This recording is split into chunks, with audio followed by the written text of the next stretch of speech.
Just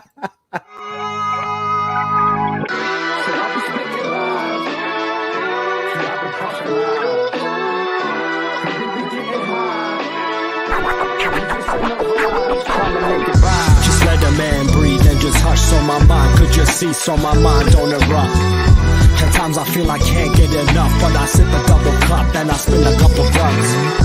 Sending out some love to my blood, to my girl, to my buds, to the homie up above.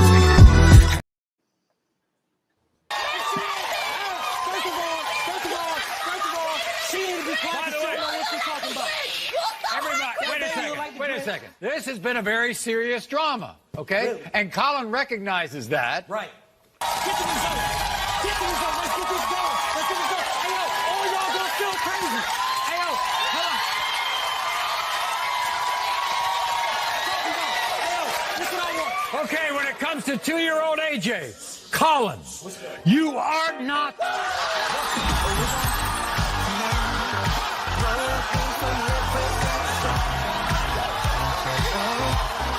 The case of 3-year-old Nailani, Rayshawn, you are not.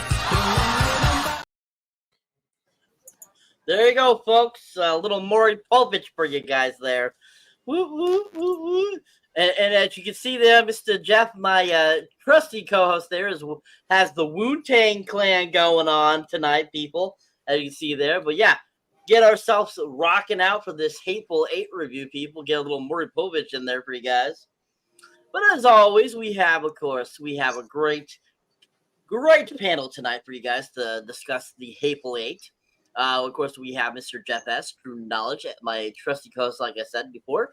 And then, of course, we have our returning regular member, Mr. The Pop Culture Guy, Andreas. How we doing, guys? Pretty good. Excellent, excellent. You're muted, Jeff. Or we can't hear you, sir. Oh man, sorry about that. I was celebrating with with my brother over there at Maury, bro. I was pumped for him. You know what I'm saying? I would do a backflip too. Yeah, I would too. I would too. Anyways, folks, excellent, great way to start us off, people. Anyway, so like I said, we're here to talk about the film The Hateful Eight, which came out in 2015. It is a Quentin Tarantino film. Like I said, it came out in 2015. When it came out back in 2015, actually, I found this kind of interesting. There was actually 3 different versions of the film that were given to different people at different venues when it first was initially released in 2015. So you have your theatrical release, which was 168 minutes. You also had the one that was dropped at the Roadshow, which was 187 minutes, so 3 hours and 7 minutes. And then we also had, they did a Netflix miniseries with it back in 2015 as well, where it was even more extended, and it ran for 210 minutes. So, I mean, you got 3 different versions of this film that you can watch, and I think that it's pretty impressive that there was that much footage that was cut from the initial release, that they were able to make it, you know, those other 2 cuts. So I think that's kind of interesting that there was these 3 different versions. Now, this movie got a lot of great love and wanting back in 2015 when it got released. It was a huge Oscar-nominated film at the time. Of course, it's got a whole bunch of people, you know, of course, that were, you know, yelling about certain things about the film as usual, just like with the Django Unchained and stuff like that. So if you are of the lighthearted nature, this is definitely not a movie for you. If every little obscene word makes you feel upset or like, oh my God, I'm triggered. But yeah, this movie is definitely for those that, you know, have a backbone, I would say, because this is just pure Quentin Tarantino here for you.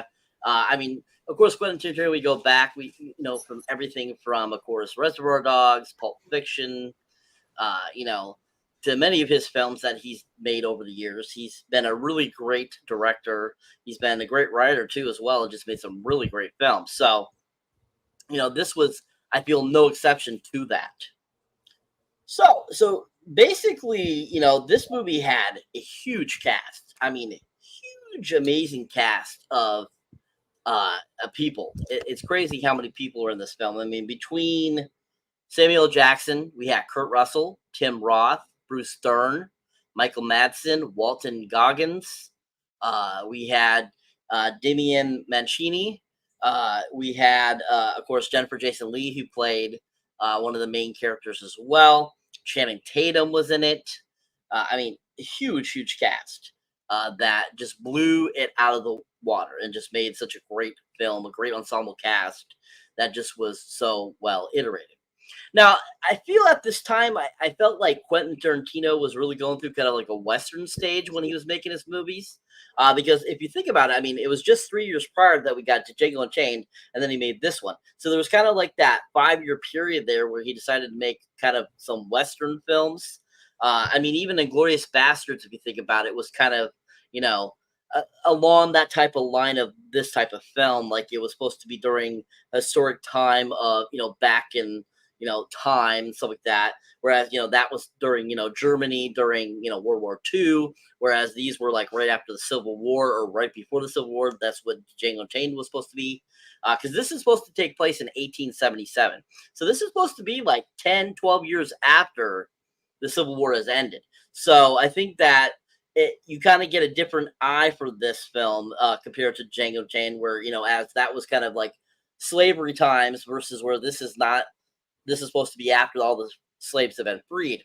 So you kind of get a great, different depiction in each of those films, kind of give you an idea of what the 1800s was like. And I think that kind of evolves into my first question for you guys, kind of, or one person right now, since Mr. Diaz left us. What were your thoughts, Jeff, going into this film after viewing it? About the accuracy of how you felt they depicted the 1800s, or say 1877. Do you feel like it depicted that time frame like you've read in the history books kind of similar? Do you think there was a lot of not facts, or do you feel there was a lot of factualness that they put into it? It seemed pretty factual to me. I mean, again, I didn't, unlike Mr. Diaz, I don't live in the time cup dimension, so I'm not able to travel time. And so I can't really know, but I would have to imagine that, in a state like Wyoming, at that time period, you would have that kind of friction, that north-south friction still 10 years out. Because remember, I mean, those of you who have read history know that, slavery continued, after the Civil War. Like, I mean, essentially, like it didn't continue, but I mean, a lot of the rebels were out just like basically like,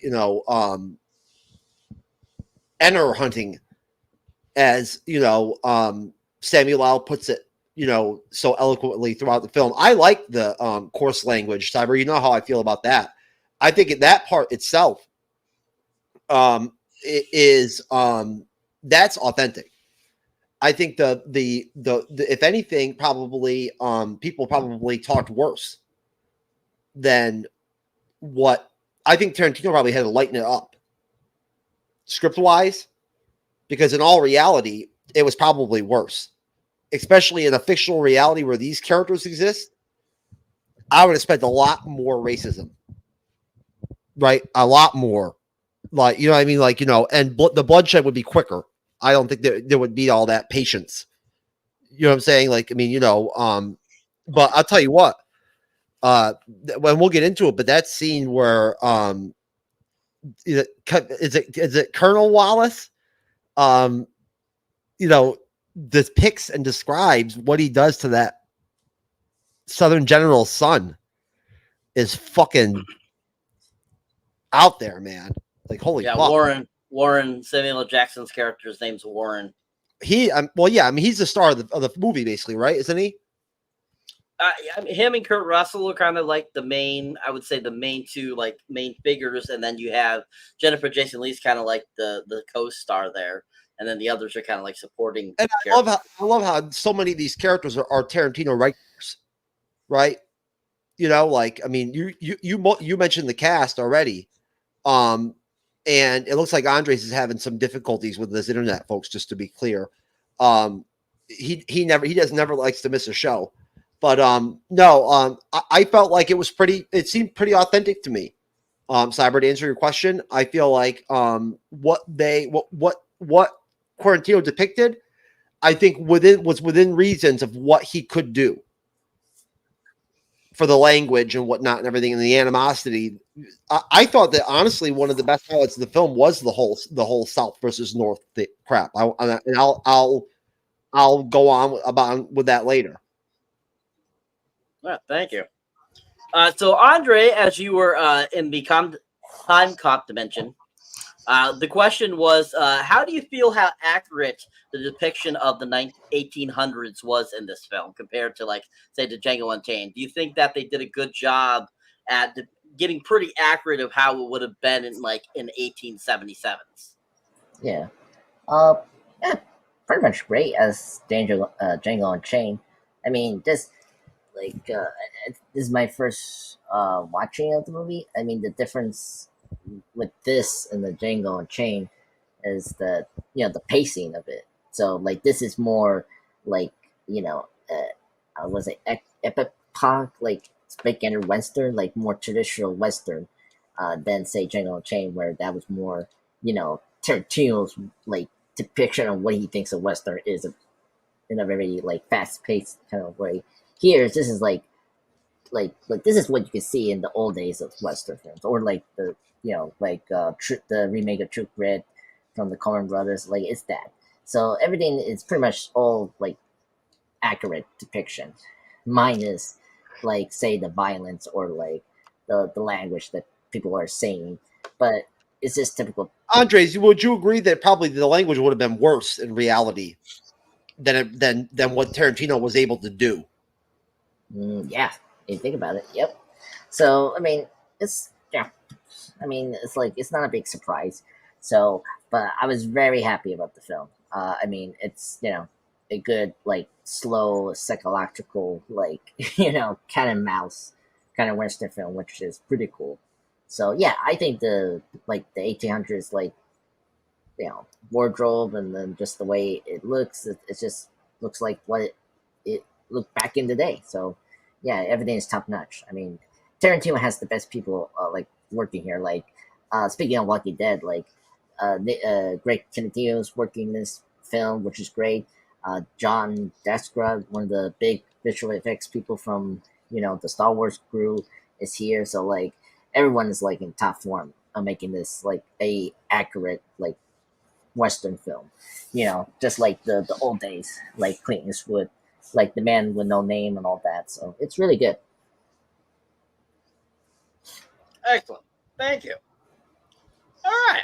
So a little bit more about the film. Like I was saying, it got released in 2015. It got released on December 25th of 2015. So it was a Christmas film, which you wouldn't picture this film as a Christmas film, but it was released on Christmas Day in 2015. Was released at the Cinerama Dome in December 7th of 2015. So this has been around for a while. I was just talking about it earlier. I was thinking, wow, I can't believe how old this film is. I can't believe it's already 8 years old, 9 years next year. Of course, brought to us by the Weinstein Company and several other companies, Film Colony, double feature films, stuff like that. This film was cost 44 to 62 million to make, and they ended up bringing 156.5 million, which is pretty good. I mean, that's 100 million profit. That's pretty decent. For a film of this caliber, especially with so much talent in it. I mean, just Tim Roth, Kurt Russell, and Samuel Jackson alone, is hands down like moneymaker right there. Those guys, and then Walton Goggins. Oh my God, Walton Goggins is absolutely freaking amazing. That guy cracks me up. Everything he's in. He's so freaking awesome. Love him. Especially he's been recently in that great The Righteous Gemstone series on Max, playing Baby Billy. And he's absolutely freaking hilarious. And so he brought that great charm to this role in this film and he was just really awesome.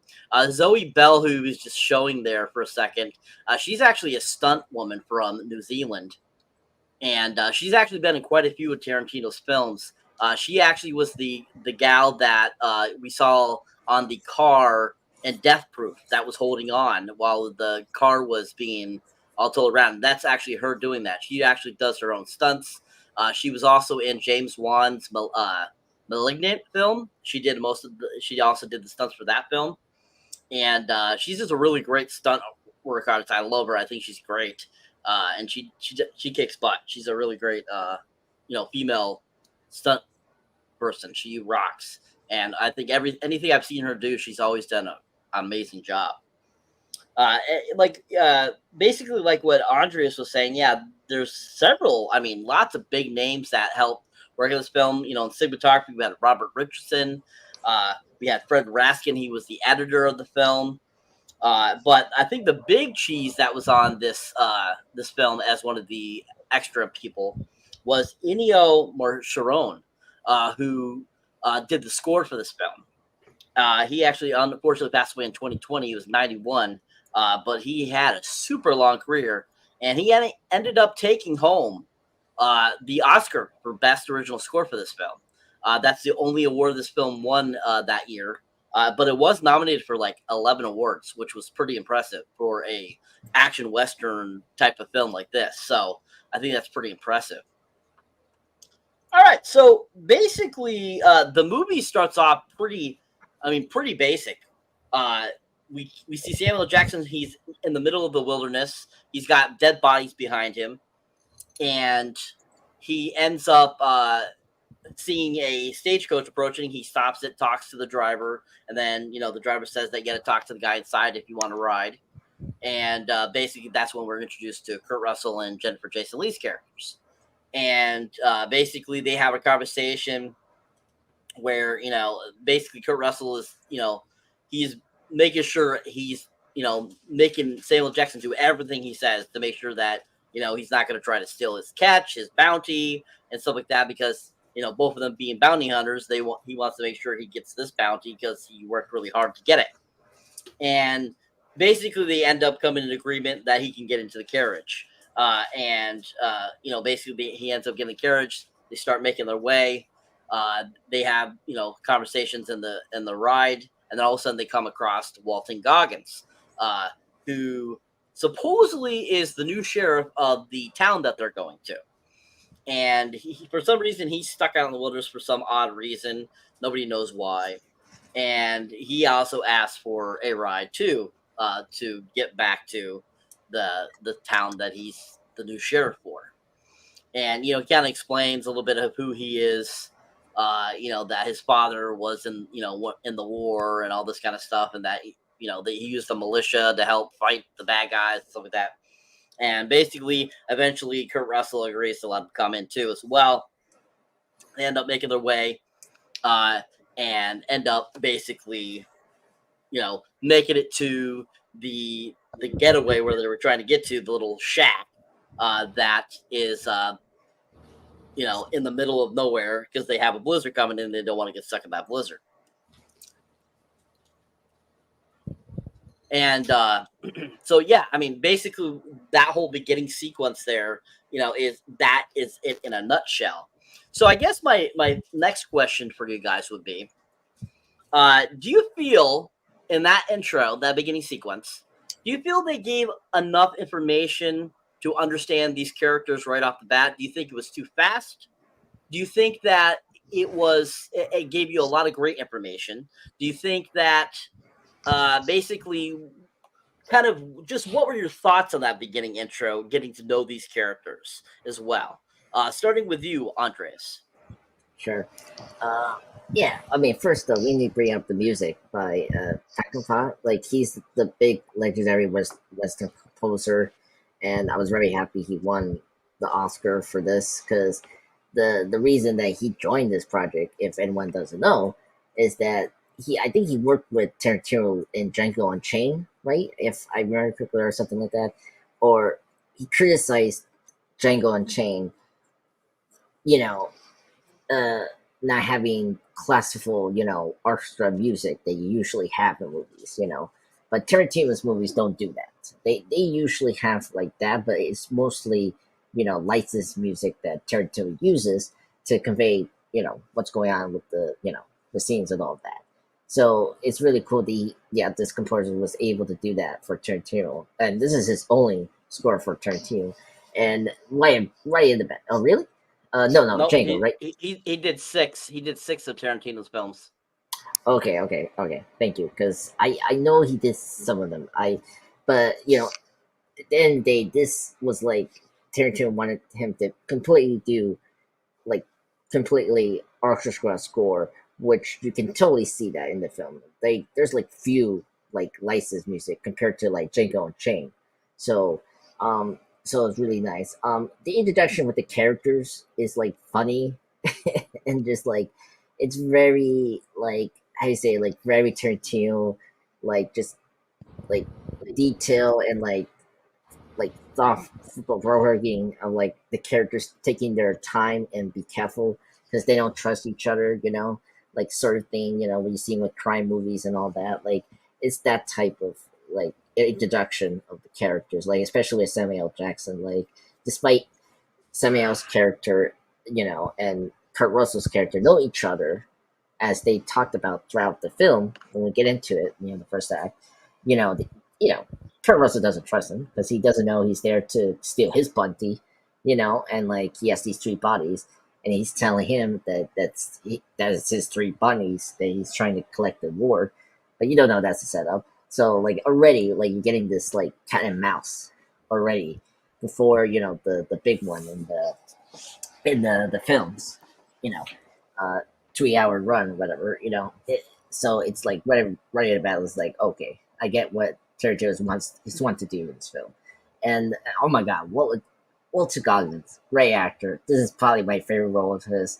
Like just like when he really wants to kill the one of the bandits in the house. Like, can I be the honor to kill him? Like, great scene, very funny scene. But yeah, so Walter Goggins' introduction is very funny, and just him complaining that he's a new sheriff, which is funny. So yeah, so I really like this introduction. But also Jennifer Gent Lee, great actress. Like she was nominated for Best Supporting Actress here. I thought that her with Kurt Russell was like was a good thematic prisoner and captor. I don't mind the violence against her. I mean, come on, Tarantino always like he did that with Kid Bill. I mean, less so in Jackie Brown, but Django Unchained, he kind of did that with Django's wife. So like, it's not like a big deal. It's his movies are violent. Like you should like know what you're gonna expect from him. His movies. So it's not a big surprise. Like the punching and the gross out. Like like Tarantino is gross. Like he always does gross things. Like if you see his films, like come on, Kid Bill, Volume 2. Like Uma Thurman's character, the bride steps on an eyeball. It's like gross, but it's like it's funny. It's just like expect what you're gonna get from Tarantino's film.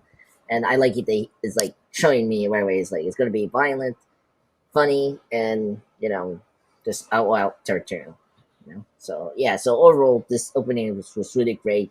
The atmosphere is like very moody, like especially with the winter. Like I totally see why they want to put it in December because just like it feels very cold and like seasonal. So yeah, that's my part with the opening. It's great opening from any Tarantino film. Excellent, thank you, sir. Jeff, sir, same question, sir. Your thoughts on the beginning? Well, this is 1877, so there's no ID. You know what I'm saying? Like, I mean, like there, you are who you know, basically, especially in Wyoming, right? Like, I mean, you got to think about where they're at. Like, they're in nowhere's land. Like, what I'm saying? Like, I mean, like they're in a state that's not even a fully formed state yet at this point, right? So like people are still settling there. You know what I mean? Whatnot, like it's desolate. That's the whole deal about it, right? It's expansion territory, part of the country. So it's Tarantino does what he usually does. He gives us enough about the characters to allow the dynamic of the conversation, the dialogue, to build suspense, right? And to incorporate people like Goggins coming in, right? He brings the same people in. He has his team of people: Kurt Russell, Tim Roth, right? Tim Roth has been acting with Quentin Tarantino for what, 30 years now? Plus? Yep, 1992 is the first film he did with him, Reservoir Dogs. So yeah, I mean 31, 30 years. Yeah, There you go. So I mean, Jennifer Jason Leigh. You know what I'm saying? Like, I mean, Kurt Russell, right? Like, I mean, Samuel Jackson, right? And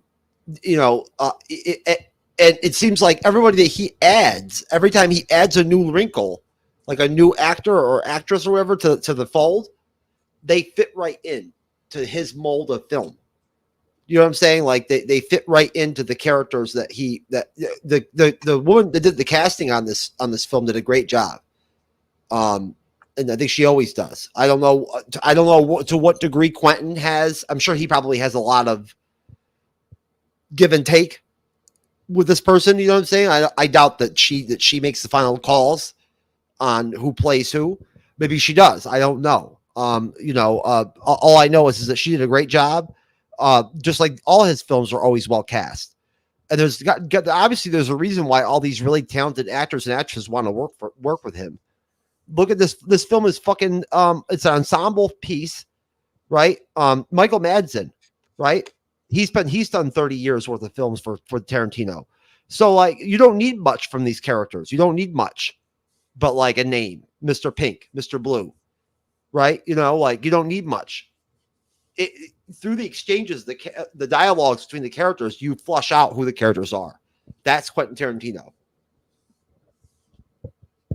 Thank you very much. So yes, 100% agree. Tarantino, any of his films, if you ever notice, they are very intricately casted, produced. I mean, everything about them. He makes sure it's to his liking 100%, and that's the reason why he's been so successful for the last 30 plus years, because that's how in detail he is with all the things he does for his films, and repeating several different actors and actresses in his films also comes back and helps him out too, pulling in the audience, because so many people enjoy these actors and actresses. Yes, Jeff.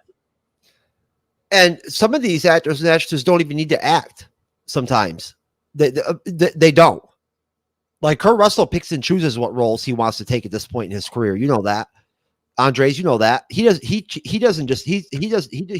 acts in what he wants to act in. So obviously there must be something. Bruce Dern, I'm sure that he gets more opportunities to act in more films than you see him in. I would agree. I mean, yeah, a lot of them have their juice because they've been around for so many years. I mean, Jennifer Jason Leigh has been on the scene for 40 years. I mean, she's, 1982, she became super famous because of Fast Times at Ridgemont High. She was in Rush too, wasn't she? In what? She was in Rush. Rush. What was that? That that undercover cop pharmaceutical drug movie. Never heard of it. No? That was first time hearing it. Hold on. Mm-mm. I mean, the other movies that she's famous for is like Single White Female. Single White Female. Yeah. Shortcuts, another like prestige film. She was in The Road to Perdition. That's another one I remember she was in. Wasn't she in? Wasn't she, She was in the Cut with Meg Ryan and Mark Ruffalo. What was the one with? What was the one from the 1980s? It's a cult classic with Spicoli. Ooh, That was Jennifer Jason Leigh. Spicoli. Yeah, Spicoli. Remember? So she did make a movie Rush that's in 1991. Let me. Yeah, check. Rush was pretty good. You should check it out, Cyber. It's a good movie. Did you ever see Drugstore Cowboy? Oh yeah, that one. That's the Gus Van Sant, I think. Like Kevin Dillon, I think, or Matt Yeah. Dillon. Yeah. Like I know what you're talking about, Jeff. It's one of the Yeah, I know what Spicoli that one movie is. The Yeah. Spicoli one is I think it came out in '83. And it was with it had like one of the best nude scenes ever from the early '80s. It's a cult classic. You're thinking of Fast Times at Ridgemont High, bro. Fast Times at Ridgemont High, yeah, That's 82. 82. My I bad. was just talking about it. Jesus Christ. Oh my god. Okay, let's get back to Hateful Eight. That's the movie we're talking about. Good God, Jeff. Spicoli. You mean Sean Penn? Yes, sir. Yes, sir. That'd be him. Anyways, there we go. Okay. I'm gonna give myself the Danny Woodstream medals at the special. Please do. You get that award tonight. Perfection. Oh man, hilarious. All right, so Cyber. I remember we watched one of our shows where I said that I thought the armor was giving Grogu that his suit because it was the silver medal for the Mandalorian Special Olympics. oh my god, hilarious, bro. All right. So, like I was saying, basically, we came to the part where they wind up at Minnie's haberdashery, basically to spend a few days there while the blizzard blows through.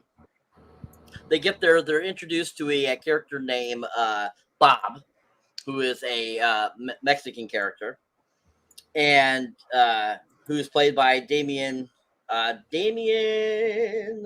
What's his last name? Damien Bashir. And so basically they arrive there, they get out. Kurt Russell and Jennifer Jason Leigh walk up to the door, and Samuel Jackson and Walton Goggins are left behind to help with Bob to take the carriage and the horses to the stable. And they make their way in. And basically they have to every time they open the door, they have to nail it back shut, which I thought at least by 1877 they would have discovered latches of some sort at that time, which makes no sense to me. I mean, castles had latches and crap, so I don't know why they couldn't come up with a latch for this door. So I thought that was kind of funny how they decided, yeah, we gotta board it up, and, every time we go through and kick the door open to get in, which I thought was hilarious. And so they end up boarded it back up. We're introduced to Tim Roth's character, Oswald. And then we're introduced to Michael Madsen's character, Joe Gage. We're not supposed to stop at 8 different massage parlors in Ocala or in support of this film. Awesome. And so basically, like, we're introduced to those characters. We're briefly introduced to Bruce Dern's character, General Smith, as he goes by. And basically then kind of, we get kind of introduced a little bit to these characters. We learn a little bit more about Bob with Samuel Jackson when they're out in the stables, because he stays out there to help Bob with everything. While Walter Goggins and OB end up making their way back in. They, of course, have to bust open the door to get back in. And, basically they end up all eventually getting back into the haberdashery. While they're in the haberdashery, of course, we get, while it's just Kurt Russell and Jennifer Jason Leigh, Tim Roth's character kind of takes them around. Here's the coffee, where you can find the well water, where you can find the beans, where you can get a drink and stuff like that. You kind of get an open scale kind of view of what the haberdashery looks like inside. I mean, pretty big size hut. I mean, really pretty big. I mean, it's got a fire going. It's got kind of a kitchen a little bit. You know, it's got a bed, etc., etc. You can see all these dead animal skins and stuff all over it.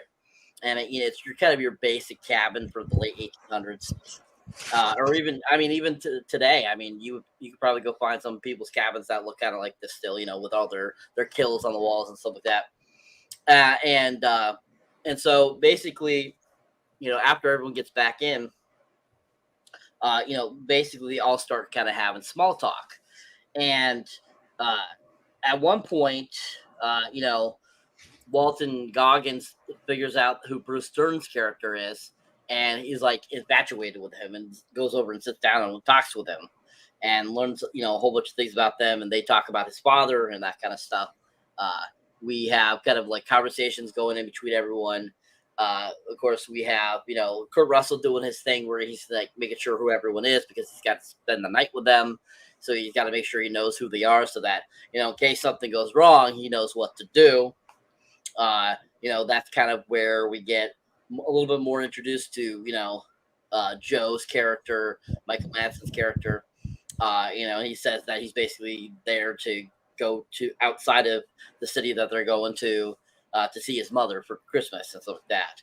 And you can see just in Kurt Russell's like, I don't believe that type of deal. I don't believe that, you know, but I know enough right now for the, you know, for the moment. And he learns a little bit more about, of course, you know, Tim Roth's character. And, you know, they all kind of get to know each other a little bit, and you know, kind of warm up around the fire. They end up eating soup at one point, where they're, you know, having, you know, and they're having conversation again. And at the table there, while they're eating the soup, is when we find out that Samuel Jackson's Abraham Lincoln letter that he mentioned earlier in the film was a fake, that he used it to get white people to basically give him rides and stuff like that, which was kind of funny. Which I thought that was very clever writing by Quentin Tarantino on his part. I think that was like a super funny like thing to say in the film. And you know, and of course Kurt Russell's character, John Ruth, he's kind of upset about it because he lied to him. Not only that, but he felt like he was kind of betrayed by telling him about that letter and that it wasn't real.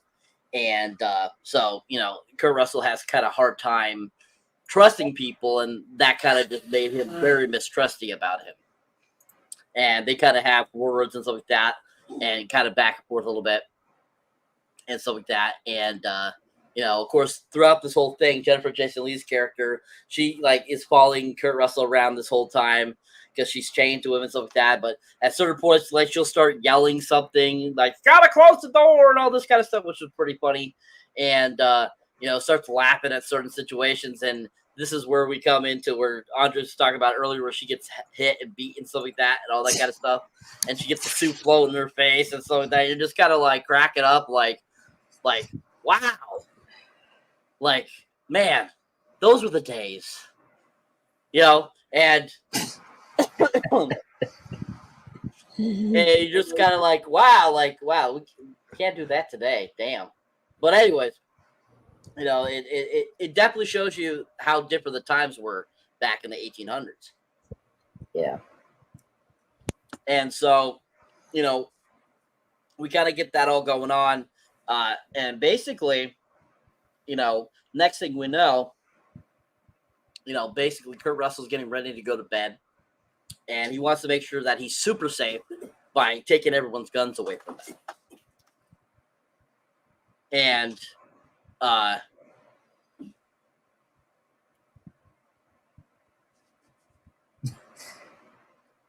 hold on one second. Sure. I thought it was like a ghost inside of his house. No, I heard cough in the background. Yeah. Joking. Oh God. So yeah, so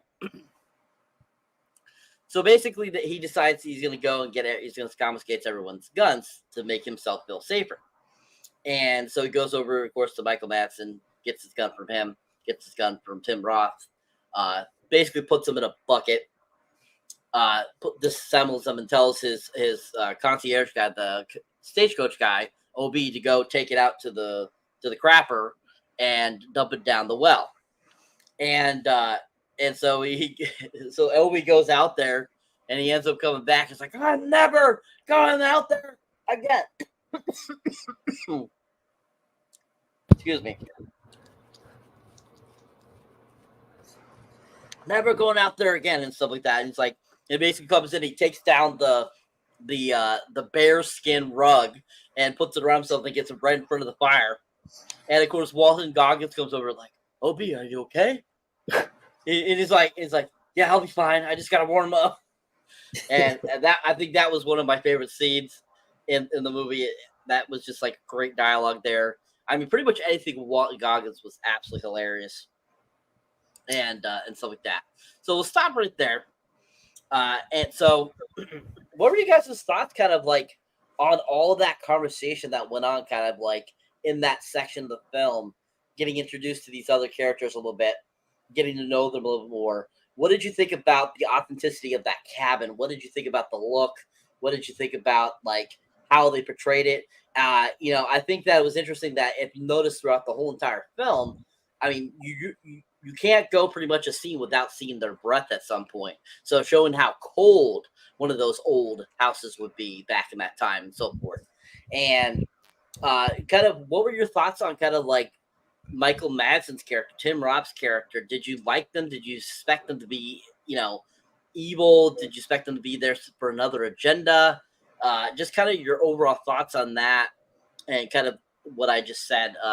We'll start with you, Jeff, this time. You'd be talking about chapter 2 and chapter 3, basically. Yeah, I mean, I like Bruce Dern's character. I love the South and North stuff. I really did. Because it it pissed me off. You know what I'm saying? Because I don't hate the actors or the actresses, but I hate fucking racists. You know what I'm saying? I do. Right? I put myself in that situation while I was watching the movie, and I'm like thinking to myself, I'd spit in that bitch's face. You know what I'm saying? For spitting on that dude's letter, on Samuel's letter and shit and whatnot, because at that point, I believed that it actually was Lincoln's letter. I would have spit in that bitch's face back then. Cyber, you want to talk about bringing that shit back? If that was back there in 1877 and I was in that fucking movie, I would have spit right in that bitch's face and pushed her right in the fucking face. Right there. For doing that shit to that fucking letter. Are you fucking goddamn kidding me? Fuck that shit. That's Abraham Lincoln, motherfucker. That's a freed black slave. Right? You know what I'm saying? I'll tell you right now, I already know what side I would have fought on during the fucking goddamn Civil War. And my ass, stupid Cyber, you know me, I would have been on the front lines too. Let's do it. You know what I'm saying? Let's get it, baby. You fucking goddamn slave-holding motherfucking piece of shit, garbage motherfucking southern fucks. Pardon my French. But no, I can't help myself. I insert myself kind of into the film a little bit because I really got into this. It's a long movie. I broke up into 2 parts and watched it in 2 parts because I couldn't do the whole thing in one shot. It's a lot of dialogue to take in. It's one thing if it's like a Marvel movie where you get a lot of action and whatnot that kind of gets your adrenaline going. And you kind of can ride the peaks and valleys, you know what I'm saying? But when you're watching a Tarantino film like this, where it's pure dialogue, and then it's like Andre said, it has a spaghetti Western style deal where the action scenes are very short because it's gunplay, and especially in this movie, all the gunplay is within doors. It's within that cabin, right? For the most part, except for what the one. Later on in the film, we'll talk about what happens when they actually do that. What Quentin Tarantino does, one of his masterpiece deals, where he does one of those back chapters and shows us the introduction of the squad that's going to free Ganger or whatever and whatnot. You know what I mean? Whatnot, the gang or whatever and whatnot. I love it when he does that. And Cyber, you can later on, if you can explain what that device would be called. I love it when Tarantino does that, especially when he does it with chapters. And then he throws one in like that and whatnot, slips a Mickey like that right before he actually flushes out the end of the film. When I saw that coming, I'm like, so this is so Tarantino. But basically, I really enjoyed the fact that at that point, I had no idea what the fuck was going on. I thought that we were going to go to Red Rock. And like, that's where the story was going to go. I had no idea that I didn't realize Bob was suspect from jump. I didn't realize that, Lieutenant Wallace or whatever, whatnot was on to the shit from jump. I didn't, that's the whole suspense of the film is that you don't know. I didn't know that Oswaldo was a bad guy. He seemed pretty authentic to me. So that's pretty much what I pretty much got. I thought all the characters were serviced very well. And it was a good move on their part to save for Channing Tatum till the last bit of the movie. Excellent. Thank you. Andreas, Mr. Time Cop Dimension. Your thoughts, sir? Well, yeah, so I wish Tarantino could make my movie. Definitely that. Anyway, so yeah, that part, like them arriving to that, lodge, cabin, was really neat. I mean, just seeing everyone like separate each other and like doing these like mundane things in life. So it's funny to see Samuel L. Jackson helping out a Mexican with the horses, and then you got one Collins is helping OB, which is funny. We got a character OB, just like Loki. I know. I was just laughing my mind out. I was like, oh my god, another character OB. LPM and setting up the horses or the bathroom and all that. That was very funny. And Kurt Russell, let's talk about Kurt Russell. Kurt Russell here is just fantastic. I mean, I like that. Of course, when we get to his death, which I was kind of shocked that we got he was in the beginning of the first 3 chapters and then gone. That's crazy. But he just makes everything great in this amount of time he's in, and yeah, of course, it's funny when he beats up this prisoner with the soup, and then the constant punching in the face is just ridiculous. And then of course when he dies, he throws the blood out of her face. It's like, oh, it's just crazy, but yeah, I really like the details of the two, Tim Roth's character and Michael character as well. Being because with Tim Roth, it's kind of funny. He dressed so familiar. I don't know if you guys had this moment, but he reminded me so much of Dr. King Schwartz from Django Unchained. I don't know if that was intentionally, but it was kind of funny. I could imagine Christoph Waltz in this movie playing the Tim Roth part. I was hoping he was going to be in it. Yeah, I mean, that'd be kind of cool. Or just play the Tim Roth role, because it just reminded me of that person, because just the way Tim Roth's character was dressing at that time, reminded me of that character. It was great that Tim Roth was the first one being more welcome, and he just was trying to, of course at the time I didn't know that he was part of the gang, so it was kind of cool that he was the one that wanted to take off his suspect list right away, where Michael's character wasn't forefront, which it's typical of his character in any of Tarantino's film, like Reservoir Dogs or Kill Bill, and I don't know what other movies he was in Tarantino was maybe Death Proof, maybe, but I don't know. No, right? Because I just know the first film, Reservoir Dogs, and then Kill Bill Volume 1, and maybe Volume 1 and 2, maybe. But yeah, and what was cool about this scene, I like the details that the characters were watching for each other. Kurt's character, Joel Roth, the Henman, was John very Ruth. careful. John Roof, thank you. John Roof, was very careful in that, so it was good that he took away the guns. One thing I liked in this review was seeing somebody else character noticing the candy down in the floor, and he noticed something was off about it, because he noticed one of the candy jars were missing. So right away he knew something was up, and he knew that place, he knew the owners and all that, and he didn't believe that they left, or one of the owners left because the mother, So like he was onto that. But yeah, the moment I started to like the film was when was it Kurt Russell discovers that the Lincoln speech was fake. Like it was so funny when Walter Goggins just like terrorize Kurt Russell and like man, like how you get fooled by this black man. Like the fact that he's such a liar and like every black man during that time will just lie to you to just like them. And just right away Samuel Jackson just tell the truth. And that was so hilarious.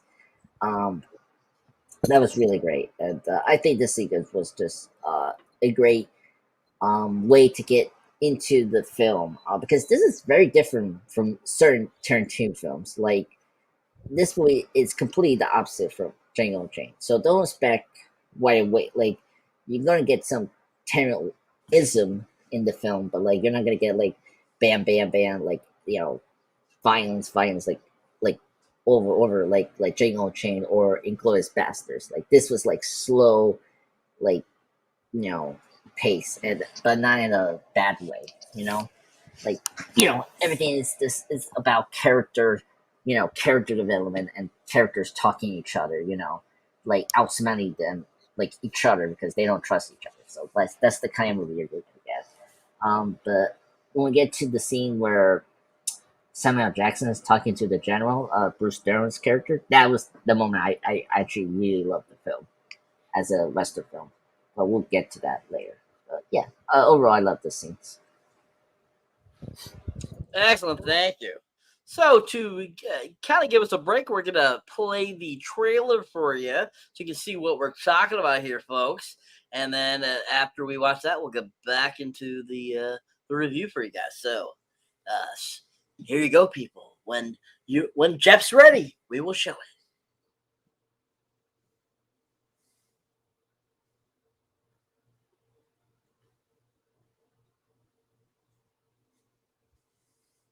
Technical difficulties. No, I'm just kidding.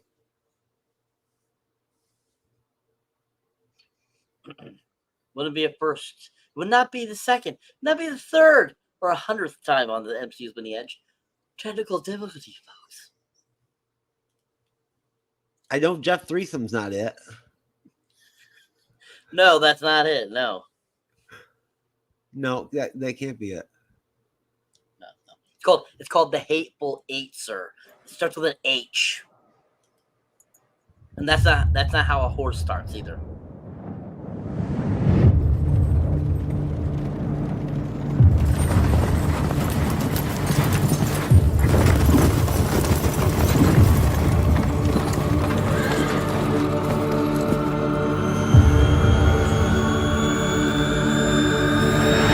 Got room for one more?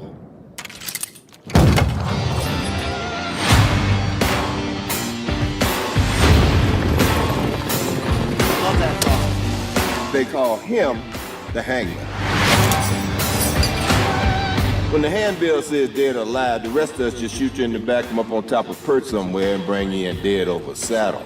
But when John Roof the hangman catches you, you hang. Get in, boys!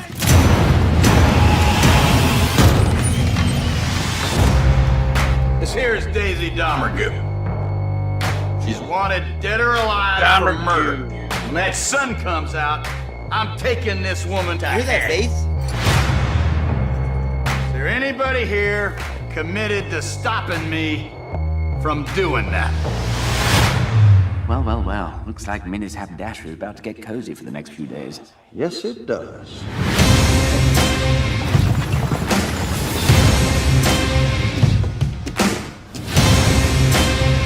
One of them fellas is not what he says he is. Move a little strange, you're gonna get a bullet. Not a warning, not a question. A bullet.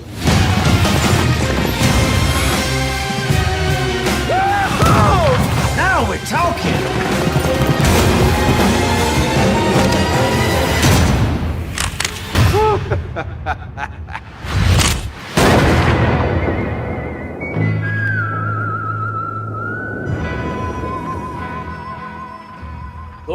7mm, people.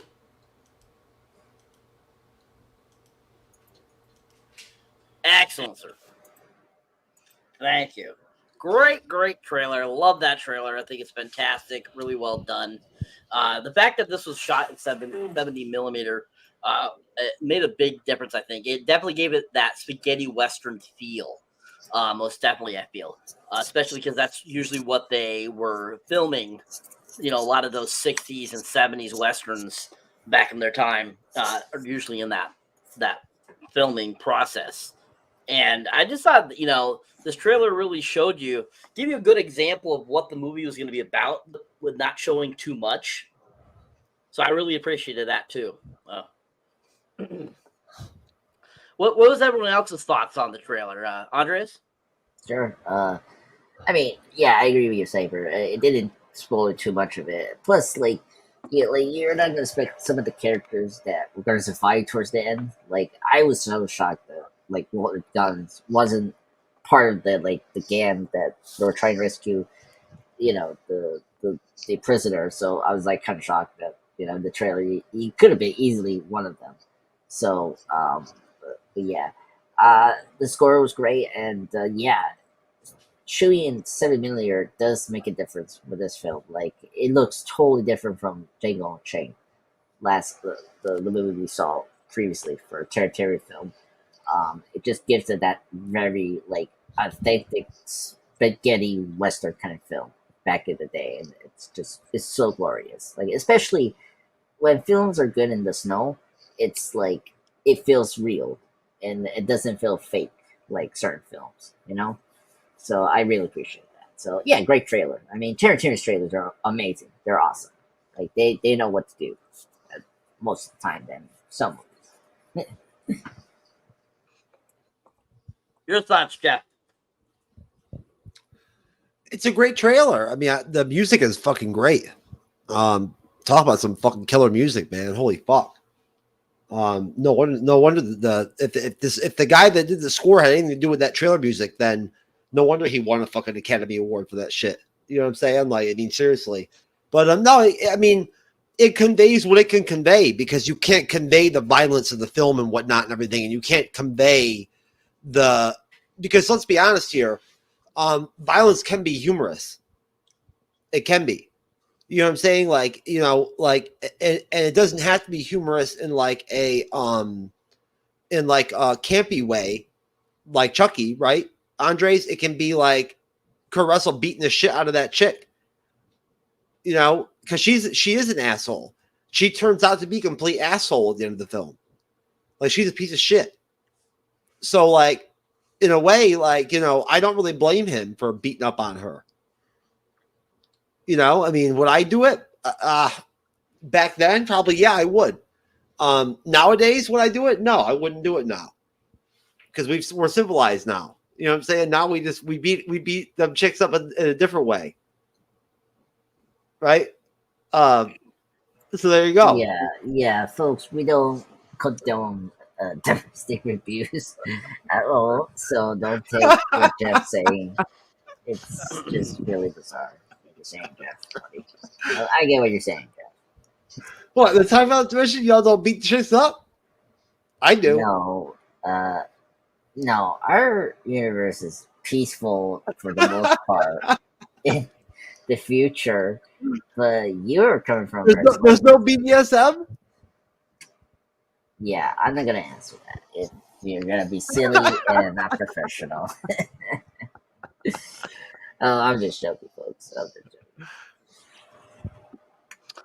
There you go, folks. The time cop dimension versus the reality. So, I mean, time cop dimension is very peaceful because you got Jean-Claude Van Damme over there. So that's the reason why it's so peaceful. He's kicking ass. So he's taking names, especially because he just turned 63. Yes, that and RoboCop. We have RoboCop. They got RoboCop too, folks. Oh yeah. Peter Ware. I was about to say, maybe John Claude is RoboCop in the year 2088. Maybe. Yeah, maybe. I gotta add RoboCop to the list. Oh, there's another one, folks. Yeah. All right. Great, guys. Thank you. Very, very pleasurable there. All right. So, where we left off, like I said, OB had just come back from throwing the guns down the shitter. He was frozen, basically. Said he wasn't going to go back out. And that's when, basically, we see Samuel Jackson grabs 2 bowls of soup, walks over to Bruce Stern's character, hands him a bowl of soup, and basically, says, "Can I sit down and talk?" And so they're talking, and basically, as they're talking, Samuel Jackson mentions the general's son, who has been missing and has never been found. And basically, he ends up saying that he took his son,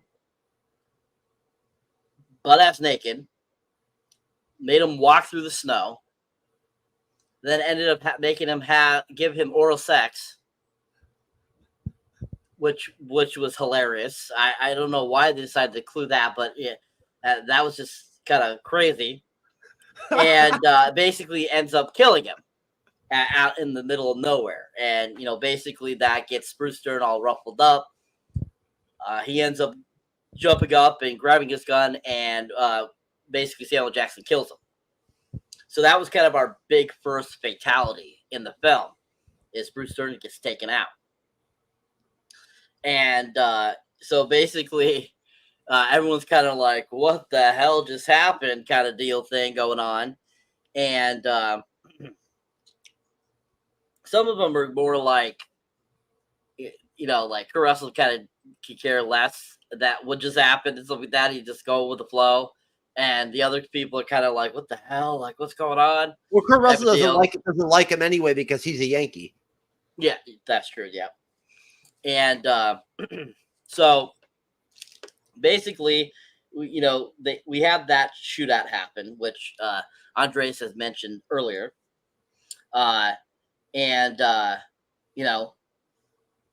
basically at this point, after that happens, everyone starts to get more coffee to drink. As they're going to get something to drink, Daisy notices something, but doesn't say anything.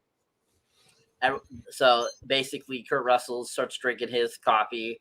OB starts drinking his coffee, and Goggins is about to drink his, but is stopped when all of a sudden OB and Kurt Russell's characters start puking up blood. And basically, as it's happening, Kurt Russell's figured out that he's been poisoned. And as he's doing that, he's struggling with Daisy, who is like trying to get a gun from him and stuff like that, trying to get away. And basically, both of them they're puking up blood. And at one point, John has Daisy down on the floor, and she's looking up at him and like kind of laughing. And he all of a sudden just pukes blood all over her face. And you're just like, what the hell? And then all of a sudden she pulls out the gun and shoots him dead.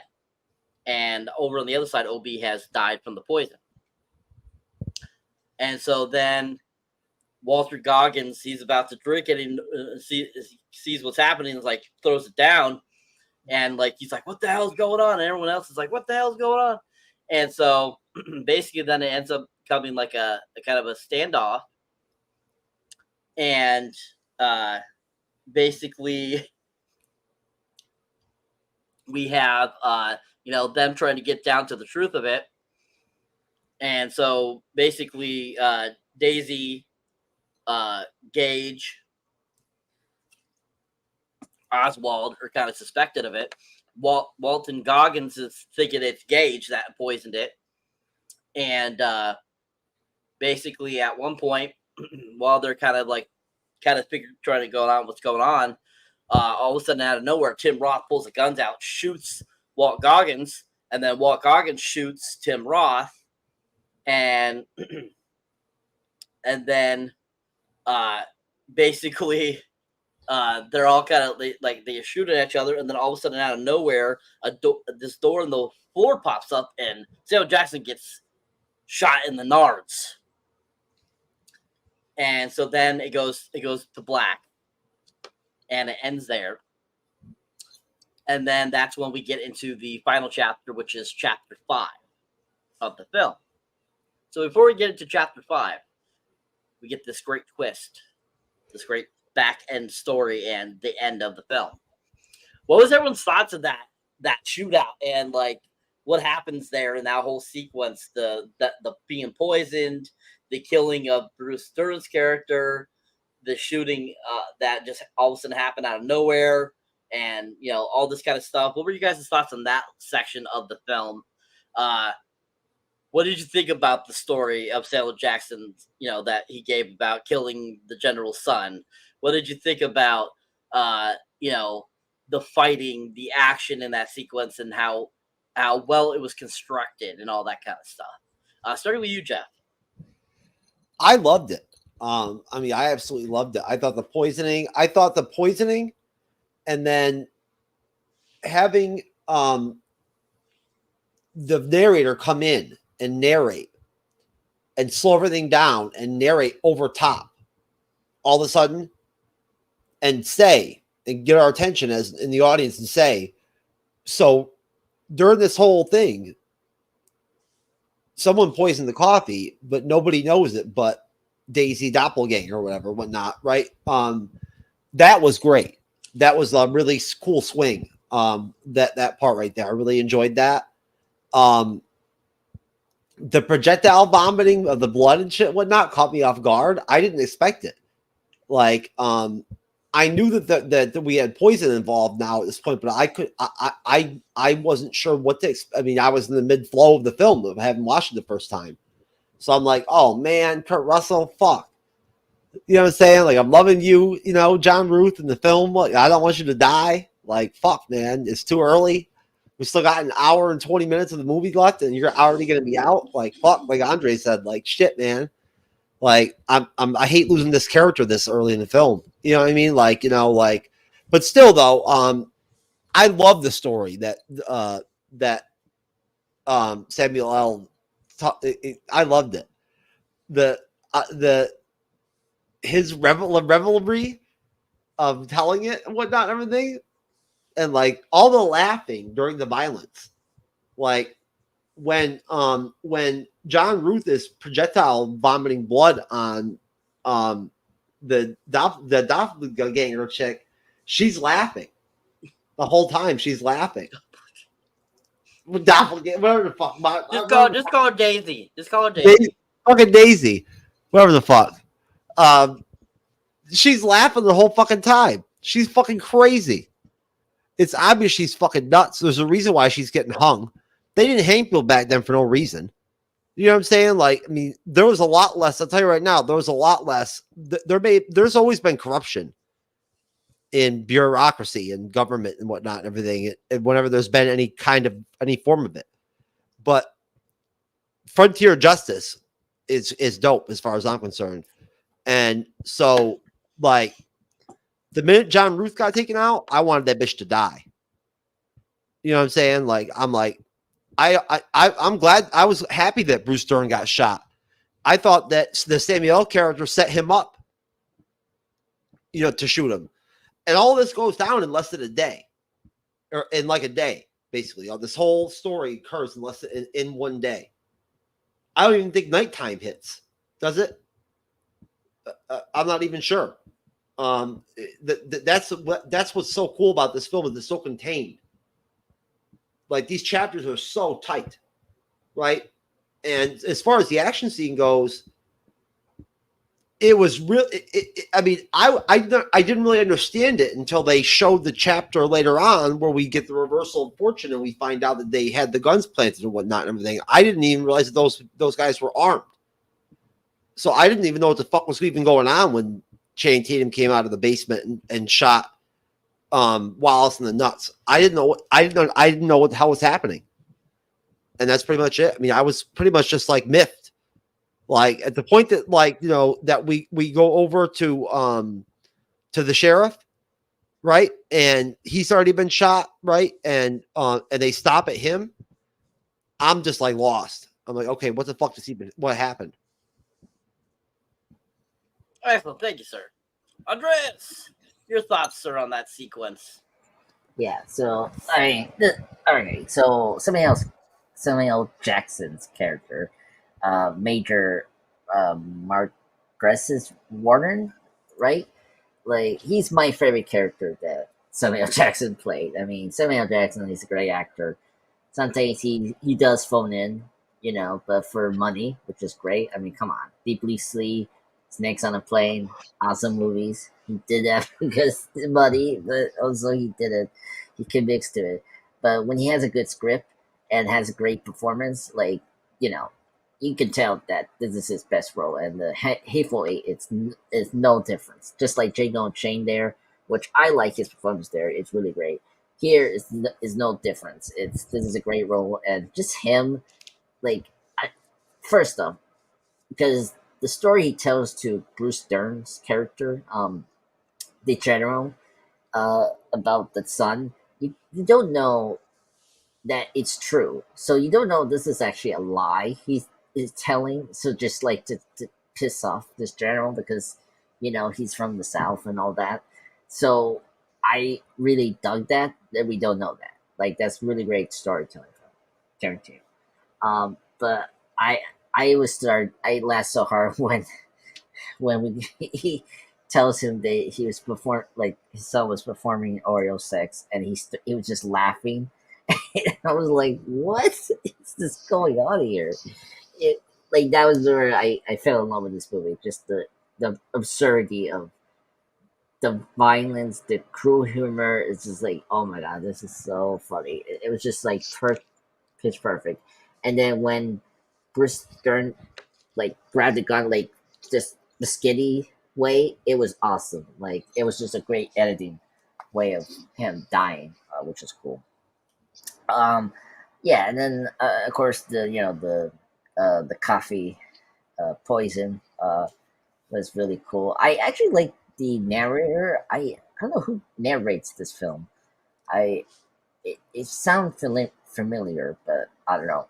I kudos to him. It was great narration. I think it was really cool to inform us what was going on. But yeah, I was expecting yeah, I knew the blood puking like for a while, so I wasn't too shocked about it. If you watch, honest trailers and all that, so I wasn't surprised about that. So it was like, okay, that's cool. I was shocked that OB died, so rest in peace, OB. He shouldn't have died, but okay, that was his fault. He drank the coffee. It was funny. Actually, during the scene, Walter Goggins' character was having the coffee, and it was funny when he just like throws it out, and like he was trying to like wipe his hands off, it was like it was contaminated. That was a very funny way Walter Goggins did that. And yeah, and then just Kurt Russell just beating up Tracy Daisy as she's called, and then puking on her was like, oh man, that was just kind of cool. What was the last part? Them holding up the other three people. What was it? So leading up to when basically Tatum comes popping up out of the floor, shoots Warren in the net, and then it goes to black basically. Okay. Chapter 5. Yeah. So like before that, of course, Warren, Samuel Jackson's character, has his guns. He tells everyone to go in the wall, and he gets Goggins' character because he doesn't trust him, but he has to trust him, and so he tells him to get his gun, and so like hold up those three characters. Him kill. So another great image and just shock violence from Tarantino was as always when he kills what is it Damien Senor Bob Marco the Mexican. Him like shooting at him was like classic Tarantino, but the headshot was like, oh my god, I did expect that. That was so awesome. All the blood and gore was like, oh my god, that was just so funny. I was like, oh my god, poor Bob, he's dead now. So yeah, and then after that shot, of course, Tarantino shoots Samuel Jackson to the dick, which is kind of funny. You know, if you have seen 21 Jump Street, that was kind of funny. You know, and of course when Tim Roth, you know, pulls that kind of spaghetti, duel. You know, he shoots Goggins and then he gets shot from Goggins, and like it just mayhem, just like so beautiful. They did some slow mo, didn't they? Yeah, they did. Yeah, they in this movie it was funny. They did some slow mo, just like similar to Django, but more because Django didn't use too much of slow mo. But yeah, this did slow mo, and they also like did some voice changing, like to hype. Oh heighten. yeah, to slow down the voice, Yeah, to make it linger. Yeah, like you saw that, like that was kind of cool. I actually liked that Tarantino did that because it was very dramatic and it was hilarious as too.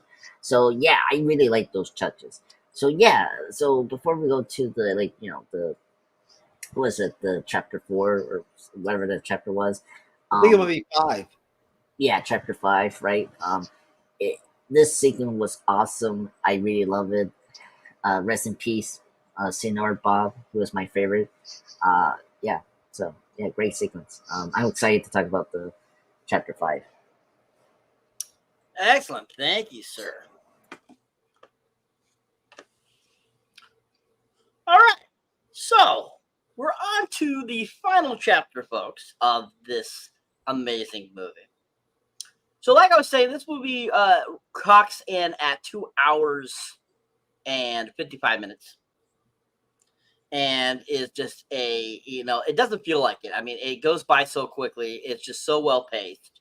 It's a great film and so enjoyable. So, I mean, so getting to this point in the film, you're kind of like, wow, it's already almost over. I'm like really surprised. But then you look at the clock, you're like, holy crap, that was 2.5 hours ago. Like, wow. But anyways, so the final chapter of this film basically takes us to a flashback, or as I like to call it, a twist to the film. That's basically usually what they mean in films when they throw in a backstory or something like that. Basically, it's called a twist, and that's what makes the movie, more interesting. And there's a lot of films like that, like for instance, like in the Saw films, where basically you think one thing's going on, but then it brings you back to a backstory, shows you, oh, this is what actually happened. That's kind of like what this is in this film. So basically, we're shown a couple hours earlier before John Ruth, Warren, Sheriff get there and stuff like that. We are introduced to Minnie, Sweet Dave, there, and the other people that are arriving there with their driver. And basically, all these people get there. We end up finding out that earlier that Joe Gage, Oswald, and then a new character played by Channing Tatum, who happens to be the brother of Jennifer Jason Leigh's character, have arrived there early, taken everyone out, killed everyone, so that they could stage the area so that they could kill everyone and set Jennifer Jason Leigh's character free. And we end up getting kind of like that, what happens there, all the depths of all the people that were there. So we know what happened to actually to Minnie, what happened to Sweet Dave and all those people.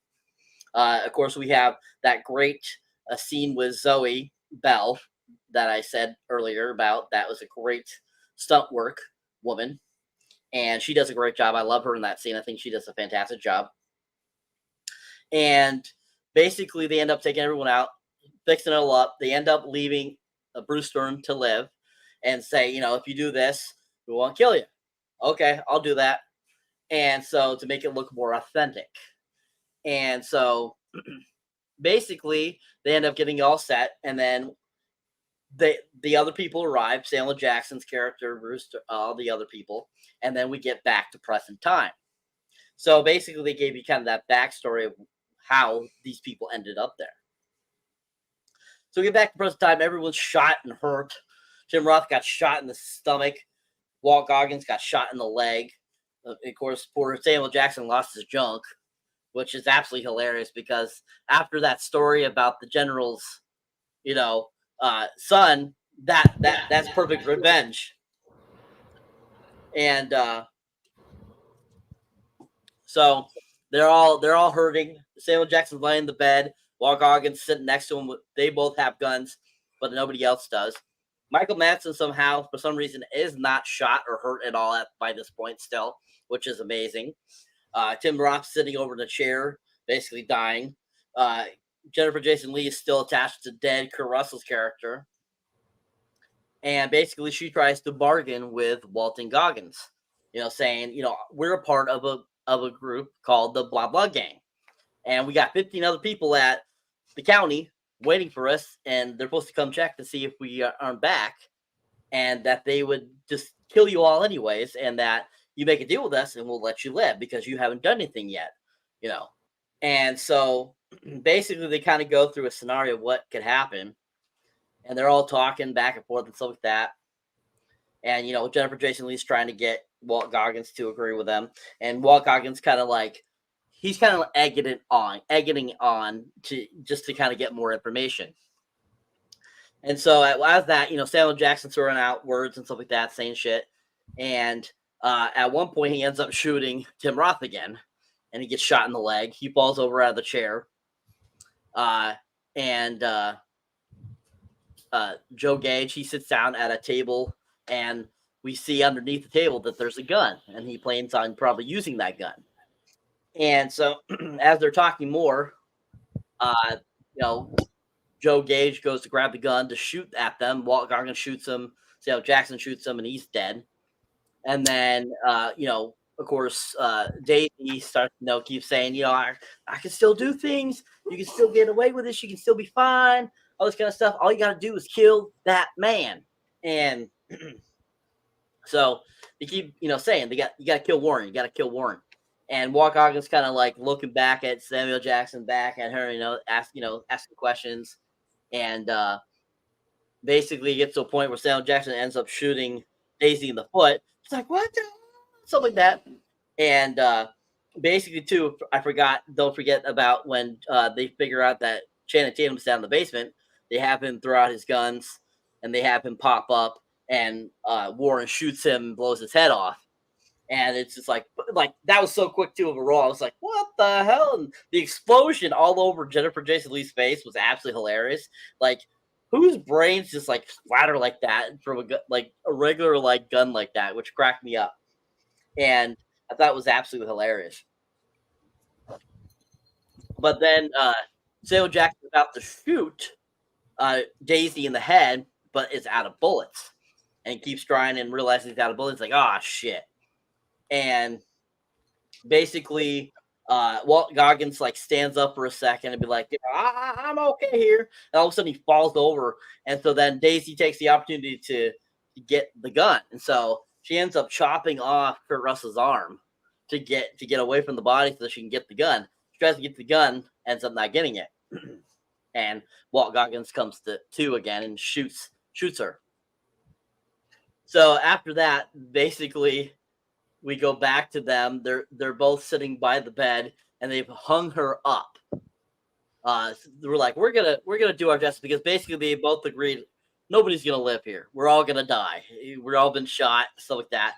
And that was one thing I was like, as I'm sitting there watching, going, by 1877, you think some of these people would know how to stop bleeding or to help themselves live longer? Yeah, I would have that's what I'm thinking too. I'm like.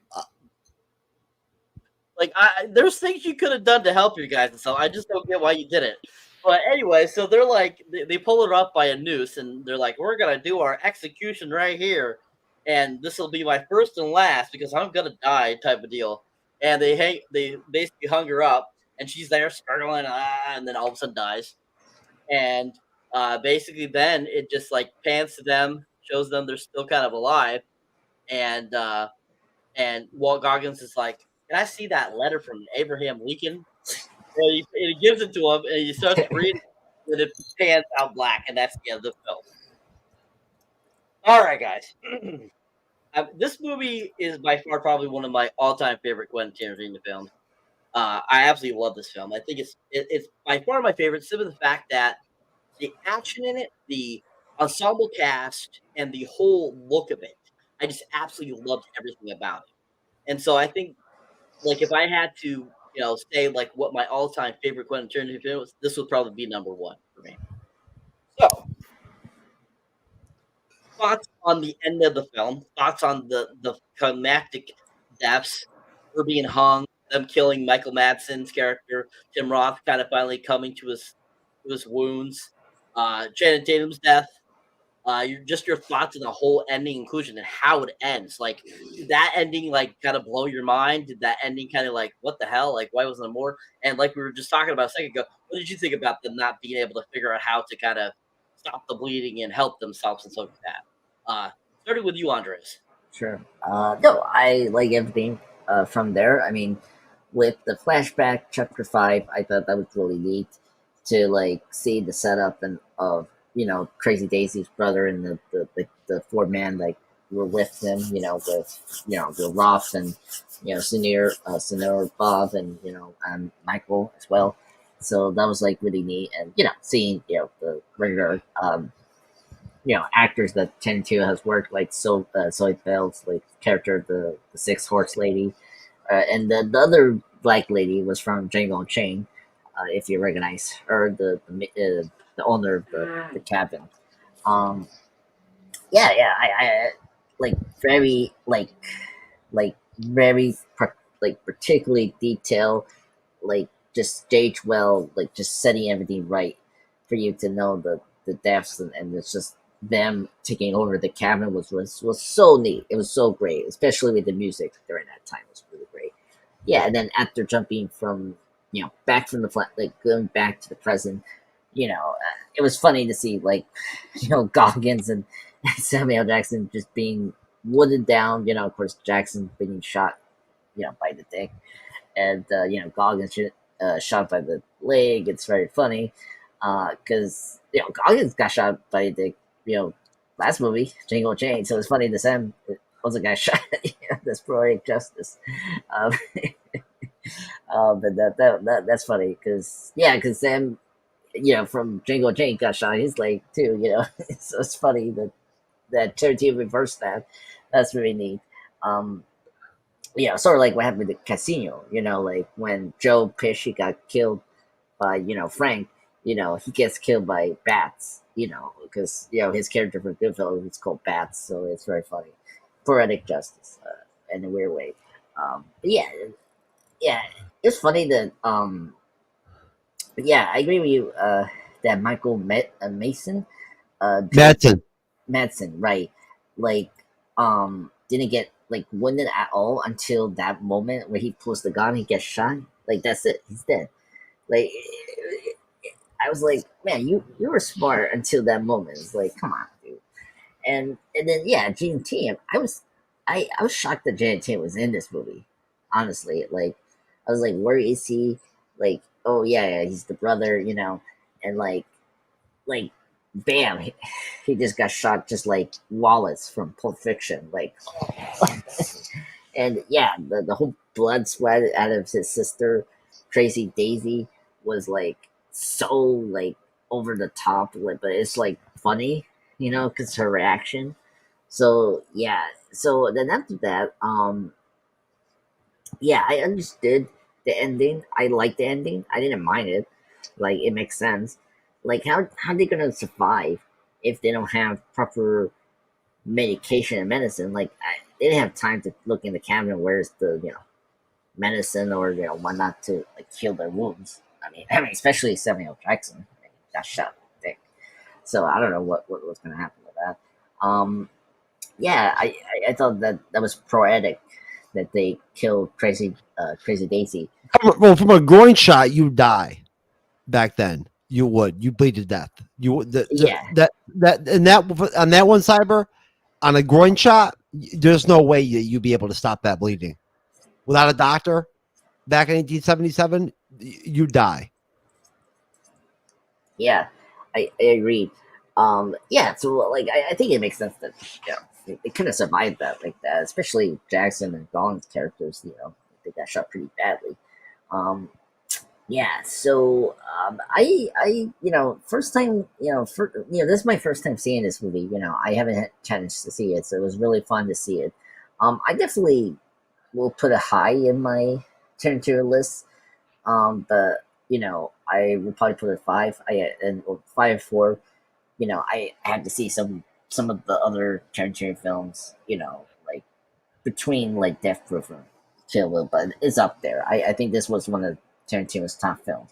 But there's some people they were disappointed about this film because this was right after Inglourious Basterds and what else? The Django Unchained. It's a different kind of movie.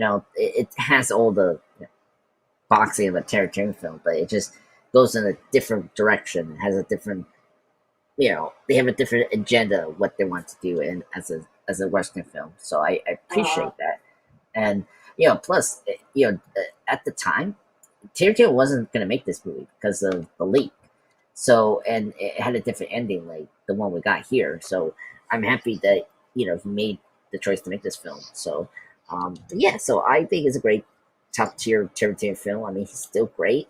I mean, I'm excited to talk about the other films in his filmography. Like Once Upon a Time in Hollywood. Of course, Pulp Fiction. And, Kill Bill, Volume 1, 2. Oh, we got to do Pulp Fiction. Yeah, but everyone knows about Pulp Fiction. I think we could talk about it. Like Jackie Brown. Jackie Brown's like the one. We've got to do Jackie Brown, Andres. You and I can choose together. I'll put that down for our co-pick. Oh, co-pick for live stream for next year. For next year. Next year. Oh my god. No. We'll do it in the Monday report. How about that? Just all right. We'll do.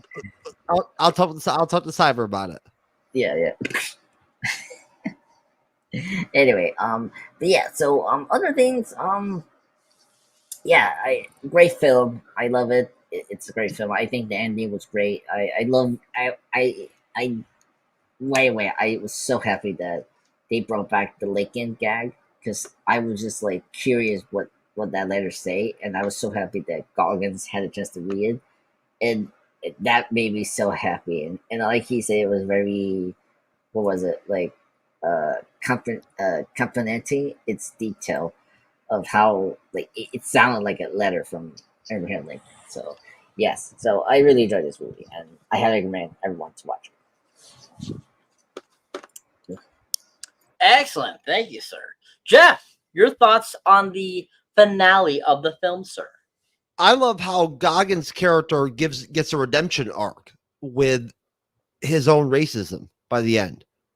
Because as Andres mentions, he ends up asking for permission to shoot. Right? From a Northern officer when he fought for the South. Right? So from a military standpoint, that's a big deal. That's what that was. That was him communicating to a higher officer on the battlefield, right? May I please have that I love that part.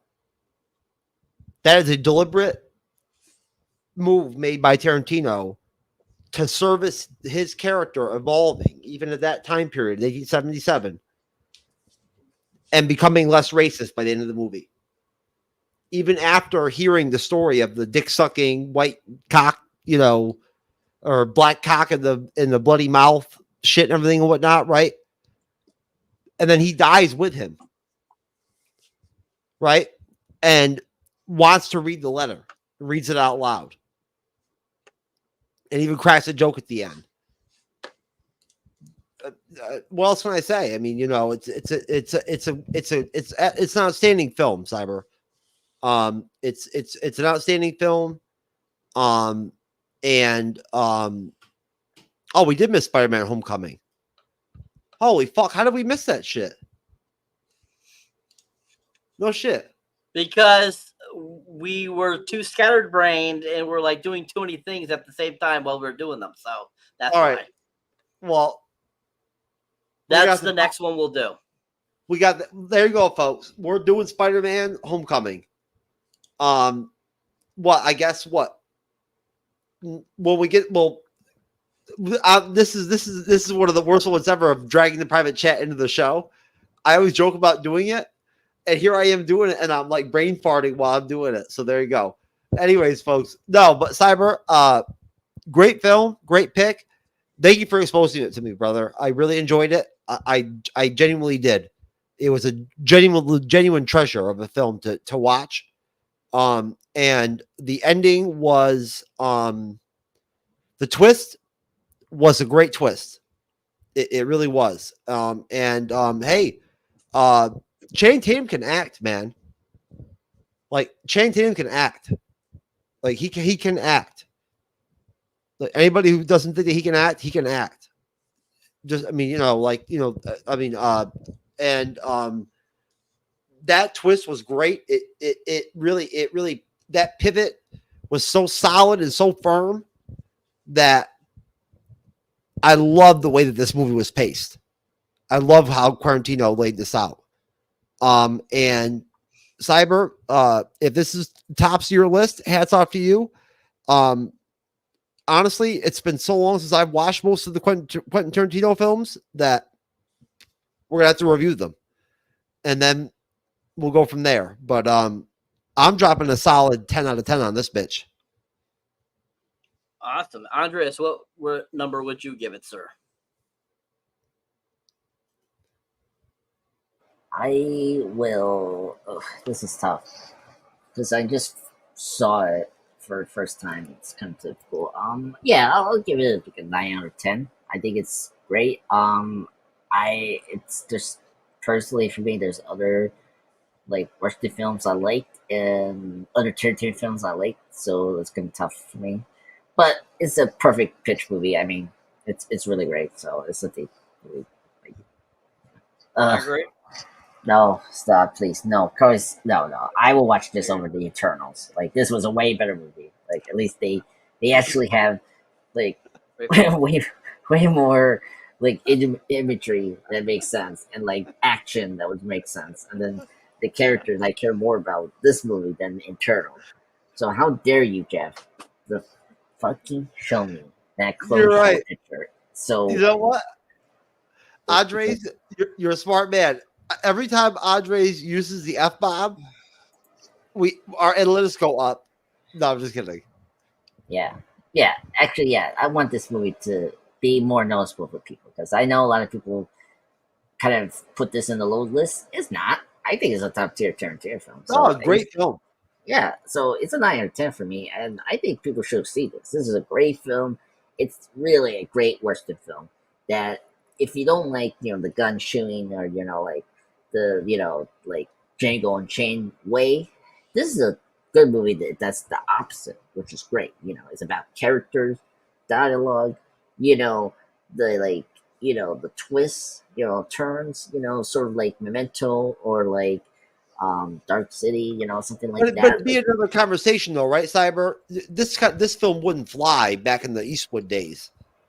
This kind of film, back in the spaghetti western days, when Eastwood was pumping them out, this wouldn't play. Well, I mean, a good example of this would be the original cut of I think it was the Magnificent Seven. I think, or no, that makes Seven. What's the other one that was really big back in that time? From '69. Was it 30? That's not 30. That's no. That was it called. One of those films. Anyways, that film actually originally had an R rating back in 1969 and had nudity, had swearing, it had blood and guts. I mean, it had everything. So, I mean, it was possible to make a movie like that, but yeah, at that time, people weren't looking for that and wouldn't understand that type of thing. Whereas, like we do today, because we've had over the years, it got the closest I can come to it would be like Outlaw Josie Wales. No, not those films. No. There is one. The Wild Bunch. The Wild Bunch. That's the one. The Wild Bunch, 1969, has a director's cut that's R-rated that has everything that this film had. This one didn't have nudity, but that one did. But it was possible to make something like that. It would have got an X rating back in that time frame. So unfortunately, yeah, I agree. It really wouldn't play out very well back then because it wasn't, like I said, common. But in today's standards, it's a lot more common because, I mean, through the 70s, through the 80s, we had so many horror films introduced that were super gory, that were super, sexualized and all that kind of stuff that, started getting R ratings and started getting the PG-13 ratings that you wouldn't see in the Westerns in the 60s or 50s, or even like some of the stuff Clint Eastwood did. And so I agree, and I don't agree at the same time, saying that it could have worked at the time, because there is an example of a film that did that same thing, but didn't have the option. It wasn't popular until now that people are seeing it. We've got to do like a Western block and just do like The Quick and the Dead, the Unforgiven. Mm-hmm. Yeah. Yep. Silverado. We'll get in there. Yeah. Let's get through the Infinity Saga first. Let's finish the Infinity Saga, then we'll move on to that, sir. So yeah, I just want to say that like I said, I really enjoyed this film. I thought the last portion of this film was really done well. Really enjoyed it. I don't really like how it ends. I think it's kind of stupid that nobody survives. I didn't care for that. At least one person surviving would have made me happy. I just thought it was kind of stupid leaving that. And I still think that back in that time, you still could have survived with. Well, how many times did Goggins get shot? He got shot in the leg just one time in the leg? Yeah, just one time. Then he should have fucking lived. Yeah, that's what I mean. There was things about this that were very unfactual of how things were back in the time. Because look at people back in the Civil War that got shot, got hit with cannons. They survived by having amputations and stuff like that. So, I mean, it's very possible to survive things back in that time for these situations. But for that movie's purpose, they decided to do it that way, which, that's fine. That's Quentin Tarantino's thought. That's how he wanted to do it. So, other than not liking the ending completely, I still thought it was a fantastic film and a great ending as well. And I'm glad we got the bad guys. Jennifer Jason Leigh's character, Daisy, was an evil woman, deserved to be hung from the get-go. It was great that they got that justice. Didn't allow that thought of these other supposed 15 men coming and killing them. Just all around great film. Like I said, like Andre said, I was really sad when Kurt Russell died. I was pissed. I did not like that at all, and I was like counting him to make it to the end of the film, and which he didn't, but oh well. But yeah, I give this movie a 10 out of 10. Highly recommend it. Definitely check it out, people. It's worth a watch. One of Tarantino's best, I think, and just an overall great film. 10 out of 10 for me. Great film. Great overall, great review, guys. Did a great job. Thank you for your great answers. And I will push it to you, Jeff, to bring us out with plugs. All right, let's do it. Let's start with you, Cyberneticshark.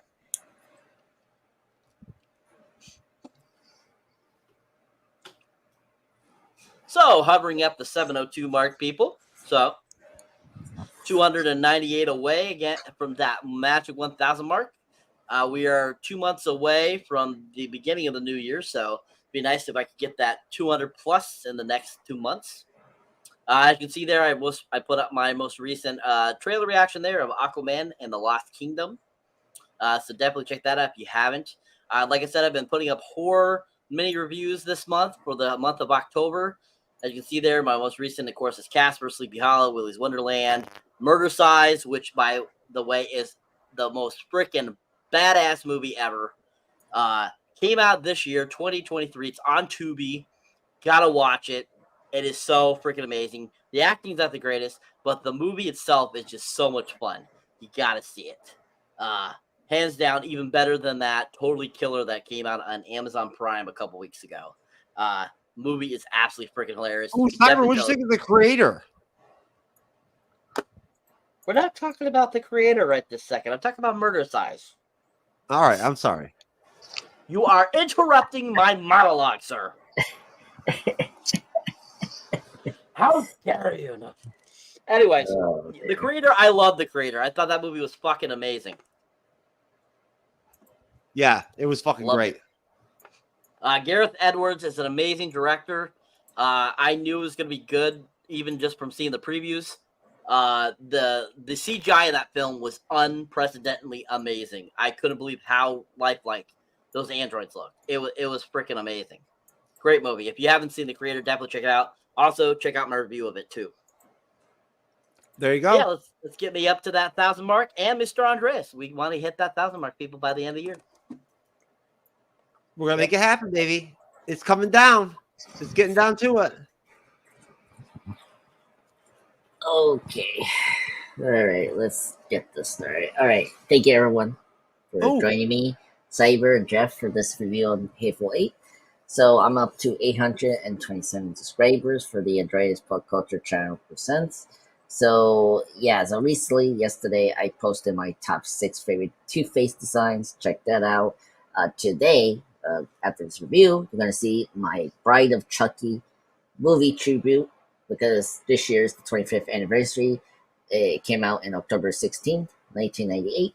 So check that out when I'm done with this, and I'm almost done with the video right now. I'm just working on it currently. Simultaneously. Tributes. Yeah, exactly. Explain, please, for those out there, Andreas. How do you do your tributes? What is their basis? Well, it's just very simple. I'm not gonna just try. It's like a slideshow, and with a couple of the screen videos from the movies I have, and put together with great fan art and all that, and bam, and gets reviews, which is good. Besides that, I have other ones. Remember, this Sunday, I'm gonna have Chucky season 3 of episode 3 this Sunday. So me and Jeff will be back again on Sunday to do a live stream. At this time, I'll make sure I have a live stream. So just look out for that. So yes, I got that. And hopefully I can do a retrospective review on either a horror movie. Hopefully I can do that for Chucky, Bride of Chucky maybe, or the Cult of Chucky. But yes. So Look at me just hanging out like an asshole. Yes. Anyway, but yes, that's where I'm at. So thank you everyone like supporting me and Chucky themes in my chair. Can you pause that for a minute? Our collaboration for thank you. Okay. Anyway, sorry, I cannot. You're just playing around for no reason. Professionalism, Jeff. Jeff. Anyway, yeah, thank you everyone for helping me and Cyber. Please help us hit that mark for subscribers. But yeah. So it's been an honor. So yeah, it's been crazy. It's been a busy October for me. So I'm very happy about that. Oh, did we lose Cyber? Oh man. Yeah, he got frozen. Hopefully he comes back. Yeah, that's Iceman shit, baby. What's up? All right, let's get the fuck out of here, Andres. Let's do this shit. All right, folks, we love you. God bless you. Peace.